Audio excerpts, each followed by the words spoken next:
Hi, welcome to my channel. இது வந்து சமச்சீர் கல்வி commerce first year.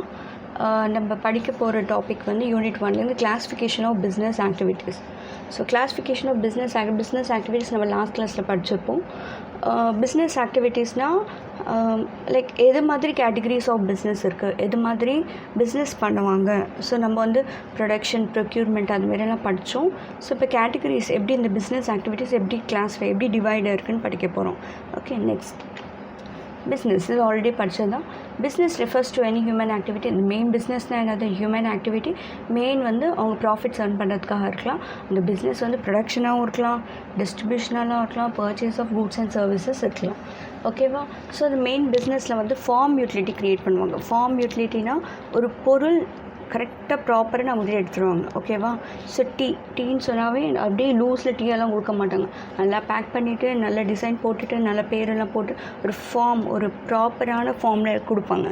Okay, that is called as business. Okay, so நம்ம இமீடியட்டாக நம்ம கன்செப்ஷன் பண்ணுற மாதிரி, இமீடியட்டாக யூஸ் பண்ணுற மாதிரி இருக்கும் கஸ்டமர்ஸ்க்கு.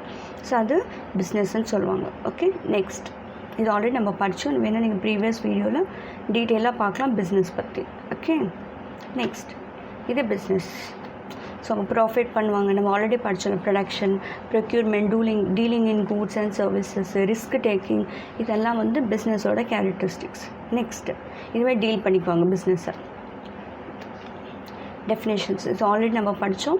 பிஸ்னஸ் வந்து ஒரு activity involving purchase of, main thing வந்து purchase of goods and services, sale, transfer, எக்ஸ்சேஞ்சாக இருக்கணும். இது வந்து ஜேம்ஸ் ஸ்டெஃபன்சன் சொல்லியிருக்காரு, ஹேனின்னு சொல்லுவாங்க. ஸோ ஜேம்ஸ் ஸ்டெஃபன்சன் என்ன சொல்லியிருக்காங்க? எந்த எக்கனாமிக் ஆக்டிவிட்டி இருந்தாலும் ஒரு ப்ராஃபிட் ஏர்ன் பண்ணுறதுக்கு will call it as business. Okay, Haney என்ன சொல்கிறாங்க? ஏதாவது ஹியூமன் ஆக்டிவிட்டீஸ் இருக்கும். அந்த ஹியூமன் ஆக்டிவிட்டீஸ் வந்து நம்ம வந்து ஏதாவது ஹியூமன் ஆக்டிவிட்டீஸ் இருக்கும். அந்த ஆக்டிவிட்டீஸ் வந்து ஒரு ப்ரொடியூஸ் பண்ணுறதுக்கோ, இந்த அக்வயர் பண்ணுறதுக்கோ, main thing buying and selling of goods. So அது வந்து நம்ம என்ன சொல்லுவோம்னாக்கா பிஸ்னஸ்ன்னு சொல்லுவோம். ஓகேவா? Next classification of business activity. இது வந்து பிஸ்னஸ் ஆக்டிவிட்டீஸ் வந்து இப்படி கிளாஸிஃபை இருக்குது. என்னென்னு வந்து basis of size, ownership and function. So உங்கள் டெக்ஸ்ட் புக்கில் பார்த்தீங்கன்னா கொஞ்சம் க்ளம்ஸியாக இருக்கும். ஸோ நீங்கள் ஒரு வாட்டி இதை ரிவைஸ் பண்ணி நீங்கள் புக்கில் படிச்சிங்கன்னா கரெக்டாக இருக்கும். ஏன்னா சில பாதி டாபிக் ஒரு இடத்துல இருக்குது, பாதி டாபிக் இன்னொரு இடத்துல இருக்குது. ஸோ ஒரு இடத்துல கிளப் பண்ணி ஒரு ப்ராப்பராக பண்ணியிருக்கேன். Okay, so business activity 3 types இருக்குது. சைஸ் பேஸில் இருக்குது, ஓனர்ஷிப் பேஸில் இருக்குது, அதோட ஃபங்க்ஷன் பேஸில் இருக்குது. சைஸ் பேஸில் இருக்குது, ஓனர்ஷிப் பேஸில் இருக்குது, ஃபங்க்ஷன் பேஸில் இருக்குது. ஓகே, நெக்ஸ்ட்டு சைஸு, சின்னதாக பெருசாக ரொம்ப பெருசாக இது மாதிரி சொல்கிறது வந்து சைஸு. சின்ன சைஸ் பிஸ்னஸ் பாருங்கள், பெரிய சைஸ் பிஸ்னஸ் பண்ணி சொல்லுவோம்ல அது. ஸ்மால் ஸ்கேல்னால் கொஞ்சம் கேபிட்டல்னால் ஆல்ரெடி நான் சொன்னேன். கேபிட்டல்னால் ஒரு பிஸ்னஸ்க்கு ஒரு பிஸ்னஸ் ஸ்டார்ட் பண்ணுறதுக்கு அந்த அமௌண்ட், ஏதாவது ஒரு அமௌண்ட் இருக்கும். லைக் கரெக்டாக so 1 crore rupees, 2 crores rupees. So நம்மளை பிஸ்னஸ் ஸ்டார்ட் பண்ணுறதுக்கு இவ்வளோ காசு வைக்கிறேன். ஸோ அது என்ன சொல்லுவாங்க? கேபிட்டல் சொல்லுவாங்க. ஓகே, ஸோ இந்த ஸ்மால் பிஸ்னஸ்னு வச்சுங்க, கம்மியாக என்னோடய அமௌண்ட் இருக்கும். ஓகே, இன்வெஸ்ட்மெண்ட் கொஞ்சமாக இருக்கும், கம்மி ஒர்க்கர்ஸ் பண்ணி வச்சுட்டு நான் ஒர்க் பண்ணுவேன். So that is called S a small scale business. Example manufacturing, textile and handlooms. சின்ன அந்த ஹேண்ட்லூம்ஸ் பண்ணுவாங்களே, இந்த நூல் தயாரிக்கிறது அது மாதிரி. ஓகே, ரொம்ப நான் கிளாத் தயார் பண்ண மாட்டேன், வெறும் இந்த நூலெல்லாம் தயார் பண்ணி வைப்பேன். நூல்லேருந்து நம்ம கிளாத் வரும். கரெக்டாக அந்த உள்ளெல்லாம் எடுத்துக்கிட்டு, அந்த பஞ்சியெல்லாம் எடுத்துக்கிட்டு நான் வந்து அந்த கிளாத்தாக தயார் பண்ணேன். It's called handlooms. Extraction of edible oil from seeds like groundnut, sesame through traditional wooden சக்கை. தெரியும்ல, அது செக்கு எண்ணெய்லாம் வந்து எக்ஸாம்பிள்ஸ் ஆஃப் ஸ்மால் ஸ்கேல். பெருசாக ஒன்றும் அவங்களுக்கு வந்து கேபிட்டல் ஒன்றும் தேவையில்லை, கொஞ்சமாக ஒர்க்கர்ஸ் பண்ணி அவங்க பண்ணுவாங்க. எக்ஸாம்பிள் இது செக்கு எண்ணெய். ஓகேவா? அவங்க வந்து இந்த நட்ஸ் எல்லாம் எடுத்துக்கிட்டு, கிரவுண்ட்நட்ஸோ சீசம் சீட்ஸோ ஏதோ ஒன்று எடுத்துக்கிட்டு அவங்க இது மாதிரி போட்டுட்டு எண்ணெய் எடுப்பாங்க. ஸோ கம்மியான ஒர்க்கர்ஸ் தான் தேவை. ஓகேவா? இது example for small scale business. Large scale பிஸ்னஸ்னால் பெரிய இன்வெஸ்ட்மெண்ட் வேணும், நிறைய ஒர்க்கர்ஸ் வேணும், பெரிய லெவலில் பிஸ்னஸ் பண்ணுவாங்க. ஸோ அது லார்ஜ் ஸ்கேல் பிஸ்னஸ் சொல்லுவாங்க. எக்ஸாம்பிள் வந்து Raymonds, Ramraj cottons. Okay, oil வந்து நம்ம அங்கே செக்கெண்ணெய் யூஸ் பண்ணிங்க, சஃபோலா ஆயில், கோல்ட் வினர் ஆயில், இதெல்லாமே லார்ஜ் ஸ்கேல் பிஸ்னஸ். இங்கே நிறையா கேபிட்டல் இன்வெஸ்ட் பண்ண நிறைய ஒர்க்கர்ஸும் இருப்பாங்க, பெரிய ஸ்கேலில் பிஸ்னஸ் பண்ணுவாங்க. ஓகேவா? எக்ஸாம்பிள் ராம்ராஜ். இங்கே பார்த்தீங்களா ராம்ராஜில் காட்டன், இவ்வளோ காட்டன் இருக்குது, அதெல்லாம் வந்து இது மாதிரி ஒரு ப்ராசஸிங்கில் போடுவாங்க. ஸோ 15 ஒர்க்கர்ஸ் பெரிய லெவலில் பிஸ்னஸ் பண்ணுவாங்க. So is example for Ramraj. Okay, next அது 2 டைப்ஸ். ஓகே, ஸோ சைஸ் பேஸில் ஸ்மால் இல்லாட்டி large scale business, small scale business, large scale business. இது second category. Activities on the base of ownership. ஓனர்ஷிப்னால் என்னென்னாக்கா, இது வந்து ஓனர்ஷிப்னா எப்படி இது ப்ரைவேட்டா, இது பப்ளிக்கா, இது கவர்மெண்ட்டா அப்படின்னு கேட்போம்னா அது ஓனர்ஷிப் சொல்லுவாங்க. ஓகே, யார் கண்ட்ரோல் பண்ணுறது, ப்ரைவேட்டாக கண்ட்ரோல் பண்ணா இல்லாட்டி பப்ளிக்காக கண்ட்ரோல் பண்ணா. So this is what called ownership. So private enterprises and enterprise is said to be private enterprise. First வந்து ப்ரைவேட் என்டர்பிரைஸ் பற்றி படிப்போம். ஓகே, அண்ட் ப்ரைவேட் என்டர்பிரைஸ்னால் தெரியும், கவர்மெண்ட் கண்ட்ரோல் பண்ணது, வெறும் நம்ம யாராவது கண்ட்ரோல் பண்ணலாம். சிங்கிள் பர்சன் இல்லாட்டி பார்ட்னர்ஸு யார் தான் கண்ட்ரோல் பண்ணுறது வந்து கவர்மெண்ட் கண்ட்ரோல் பண்ணாது. கவர்மெண்ட் சொல்கிறது நீ இந்த டைமுக்கு வா, நீ இந்த டைமுக்கு போ, நீ இந்த டைமில் இவ்வளோ இன்வெஸ்ட் பண்ணு, அப்படி ஒன்றுமே சொல்லாது கவர்மெண்ட். உங்கள் இஷ்டம் போல் நீங்கள் இது பண்ணுறது தான் ப்ரைவேட் என்டர்பிரைஸஸ் சொல்லுவாங்க. எக்ஸாம்பிள் வந்து சோல் ப்ராப்பர்ட்டி சிங்கிள் பர்சன். நான் ஒரு மளிகை கடை வச்சுருக்கேன், நான் தான் சமாளிக்கிறேன், that's call sole proprietorship. Okay, example Sundar stationeries கொடுத்துருக்கேன்.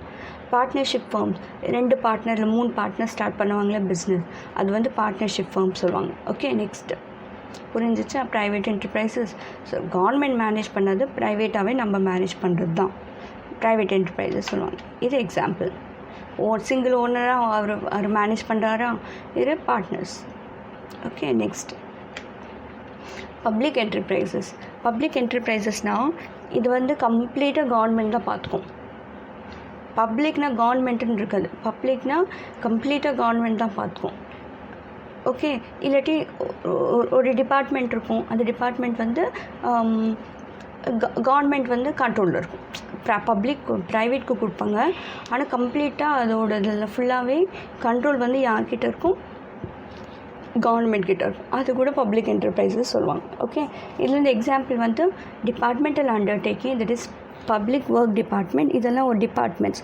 Public corporation, oil and natural gas corporation, and government companies, state trading corporation. So இது எக்ஸாம்பிள்ஸ். ஓகே, இதெல்லாம் நம்ம ஃப்யூச்சரில் படிப்போம் டீட்டெயிலாக. இது ஆயில் ரிஃபைனரி. ஓகே, ஸோ இப்படி தான் இருக்கும் ஆயில். இதெல்லாம் ஃபுல்லாகவே கவர்மெண்ட் கண்ட்ரோலில் இருக்குது. ஓகேவா? நெக்ஸ்ட்டு ஜாயிண்ட் என்டர்பிரைசஸ்னால் என்னென்னாக்கா, கவர்மெண்ட்டும் கண்ட்ரோல் பண்ணும், ப்ரைவேட்டும் கண்ட்ரோல் பண்ணும். ஸோ 2 பேரும் சேர்ந்து கண்ட்ரோல் பண்ணுறத ஜாயிண்ட் என்டர்பிரைசஸ் சொல்லுவாங்க. ஓகே, ஸோ ஜாயிண்ட் என்டர்பிரைசஸ்னால் என்ன, ஃபஸ்ட்டு ப்ரைவேட்னால் படித்தோம். ப்ரைவேட்னால் என்னது, கம்ப்ளீட்டாக ப்ரைவேட், கவர்மெண்ட் இன்வால்வ் ஆகாது. பப்ளிக் என்டர்பிரைசஸ்னால் கம்ப்ளீட்டாக கவர்மெண்ட் தான் இன்வால்வ் ஆகும். ஜாயிண்ட் என்டர்பிரைசஸ் 2 பேருமே, கவர்மெண்ட்டும் இன்வால்வ் ஆகும், ப்ரைவேட்டும் இன்வால்வ் ஆகும். So example Maruti Suzuki. Okay, next இது எக்ஸாம்பிள். இது நம்மளுக்கு தெரிஞ்ச கார் தான், அதுதான் இது ஒரு எக்ஸாம்பிளாக கொடுத்தேன். Okay, next activities on the basis of function. So ஃபங்க்ஷனாக எதுவுமே தொழில் பண்ணுறாங்க, எதுவுமே தொழில் அவங்க வந்து வாட் டைப் ஆஃப் பிஸ்னஸ், எது மாதிரி ஃபங்க்ஷன் பண்ணுறாங்க. ஸோ அது வந்து ஃபங்க்ஷன் சொல்லுவாங்க. ஓகேவா? ஸோ அவங்க வந்து raising, producing, processing of consumer. ரைசிங்னால் அது என்ன சொல்கிறேன், பால் வந்து என்ன பண்ணுவாங்க, அந்த ஃபார்மர்ஸ்கிட்டேருந்து வாங்குவாங்க. ரைசிங் அது எடுத்துக்கிட்டு நான் வந்து ப்ரொடியூசிங் இதில் வராது, அதை எடுத்து நான் பால் எடுத்து வந்து ப்ராசஸிங் பண்ணுவேன். அந்த பேக்கெட்டில் போடுறது, அந்த மெஷர்மெண்ட் பண்ணுறது எல்லாமே வந்து கன்சியூமர் குட்ஸ் சொல்லுவாங்க. ஓகே, அண்ட் ப்ரொடியூசிங் கூட சொல்லலாம். ஆவின் மில்க்லேருந்து நான் வந்து பட்டர் எடுக்கலாம், க்ரீம் எடுக்கலாம். ஓகே, திக் மில்க் எல்லாமே கேட்டகரைஸ்டாக நான் பண்ணலாம். So producing example, yes, bread, butter, cheese, shoes or capital goods like மிஷினரினாக்கா ப்ரெட்டு பண்ணணுன்னா என்ன வேணும், மிஷின். பட்டர் பண்ணனா மிஷின், ஷூஸ் பண்ணால் மிஷின். ஸோ அதெல்லாம் வந்து கேபிட்டல் குட்ஸ் சொல்லுவாங்க. ஓகே, அதுவுமே கூட இண்டஸ்ட்ரீஸ்க்கு இது கீழே வந்துடும், இண்டஸ்ட்ரீஸ் கிட்ட. ஓகேவா? ஸோ இண்டஸ்ட்ரீஸ் இன்க்ளூட்ஸ் நீ ரைஸ் பண்ணலாம், ப்ரொடியூஸ் பண்ணலாம், ப்ராசஸிங் பண்ணலாம், மெயின் திங் கன்சியூமருக்கு ரீச் ஆகிற போல பண்ணலாம். ஓகே, ஸோ அது இண்டஸ்ட்ரீஸ் சொல்லுவாங்க. ஸோ இண்டஸ்ட்ரீஸ்னால் இது இப்படி. ஓகே, இண்டஸ்ட்ரீஸ் தெரியும்ல, ஃபேக்ட்ரிஸ் சிம்பிளாக சொன்னால். Okay, next commerce. இது ஆல்ரெடி நம்ம படித்ததான். காமர்ஸ் என்ன? It is going to act link between producer and the consumer. ஒரு கூட்ஸ் ப்ரொடியூசர் கிட்டேருந்து கன்சியூமருக்கு ரீச் ஆகிறவரும் போகிறது வந்து காமர்ஸ்ன்னு சொல்லுவாங்க. ஓகேவா? ஸோ அதில் நிறைய இன்வால்வ் இருக்குது. ஆல்ரெடி நம்ம வந்து ப்ரீவியஸ் கிளாஸஸில் நம்ம பார்த்துருப்போம் கன்சியூமர் பற்றி. ஸோ நீங்கள் அதை பார்க்கலாம். ஓகே, சிம்பிளாக சொன்னால் it's going to act link between producer and the consumers. ஒரு ப்ராடக்ட் ப்ரொடியூசர் ப்ரொடியூஸ் பண்ணிட்டேன்னா கன்சியூமருக்கு எப்படி ரீச் ஆகுது, அது காமர்ஸ்ன்னு சொல்லுவாங்க.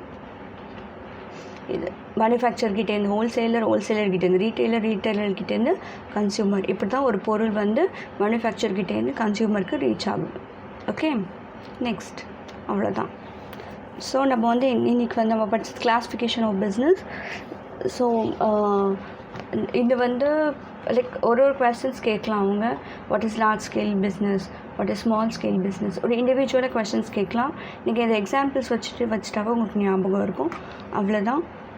இந்த வீடியோ உங்களுக்கு பிடிச்சிருந்துச்சுன்னா லைக் பண்ணுங்கள், ஷேர் பண்ணுங்கள், சப்ஸ்கிரைப் பண்ணுங்கள், மற்றவங்களுக்கு ஷேர் பண்ணுங்கள், அப்டேட்டாக இருங்க. Okay, thank you.